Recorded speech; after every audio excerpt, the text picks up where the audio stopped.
Assalamualaikum warahmatullahi wabarakatuh. Nama saya Julianti, NIM 1902020033. Di sini saya akan menerangkan bagaimana jika saya sebagai seorang pemimpin. Profil perusahaan yang akan saya pimpin itu ialah Kacang The Best. Beralamatkan di Jalan Andi Sapada, Blok A, menjual berbagai macam olahan kacang. Visinya yaitu menjadi produsen makanan ringan paling populer dalam pengolahan makanan ringan berbahan olahan kacang-kacangan. Misinya, untuk mencapai visi tersebut, perusahaan yang akan saya pimpin akan terus berusaha dalam meningkatkan daya saing dan dengan fokus pada kualitas dan efisiensi, bersaing dalam kualitas dengan menjadi efisien dan menerapkan teknologi baru dan tetap responsif terhadap kebutuhan dan keinginan konsumen.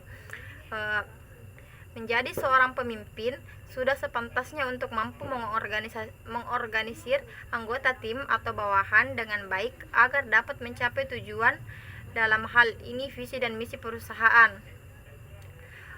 Pemimpin juga harus memiliki hati yang bersih, di mana maksud dari memiliki hati yang bersih di sini ialah seorang pemimpin haruslah jujur, amanah, serta dapat menaruh simpati pada anggota tim yang dipimpinnya.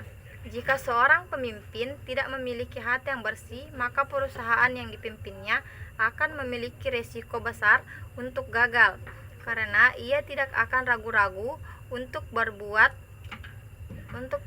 sesuatu yang melanggar aturan dan melenceng.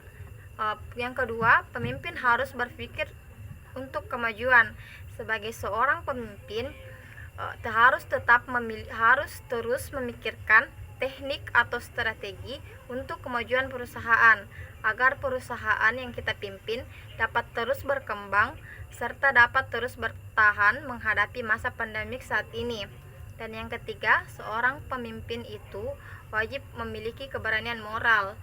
Seorang pemimpin harus berani tapi tetap bermoral agar tidak salah langkah. Cara menghadapi konflik-konflik dalam perusahaan, baik internal dari perusahaan tersebut atau maupun dari luar perusahaan. Yang pertama dari internal, saya di sini memiliki beberapa tips-tips atau cara-cara untuk menghadapi konflik internal. Di mana pertama itu ialah 1. Memperbaiki terlebih dahulu komunikasi antar karyawan. Sebagai pemimpin, hal yang perlu diperhatikan ialah membangun standar komunikasi yang jelas agar antara karyawan tidak terjadi kesalahpahaman maupun dari karyawan dengan pemimpin atau kita sendiri.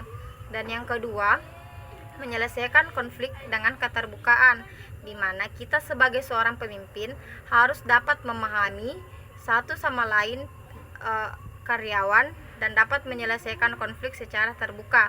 Dan yang ketiga, bekerja berdasarkan tanggung jawab pekerjaan. Sebagai pemimpin harus mampu mengontrol dan memberi batasan jelas mengenai aturan kerja setiap divisi karyawan.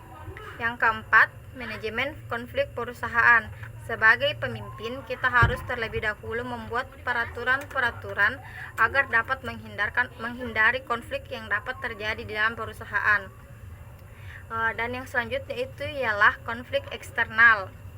Konflik eksternal bisa terjadi antar karyawan dalam suatu perusahaan dengan karyawan perusahaan yang lain yang sejenis, dan disebabkan karena adanya persaingan dalam penjualan produk tertentu yang bertujuan untuk menjatuhkan citra perusahaan. Peran kita sebagai pemimpin dalam menghadapi masalah eksternal ini adalah seorang pemimpin harus dapat menghadapi persaingan antar perusahaan. Langkah-langkah yang akan saya lakukan untuk menghadapi pandemik. Yang pertama itu ialah tetap mematuhi protokol kesehatan, lebih menjaga lagi kebersihan serta menambah shift kerja agar mencegah peluang pertukaran penyakit. Dan gaya kepemimpinan yang akan saya terapkan itu adalah gaya kepemimpinan transformasional, di mana saya sebagai pemimpin memberi inspirasi yang positif kepada anggota-anggota dan mengambil peran serta terlibat langsung di dalam berbagai proses termasuk juga membantu anggota tim dalam menyelesaikan masalah atau pekerjaannya. Sekian dari saya. Wassalamualaikum warahmatullahi wabarakatuh.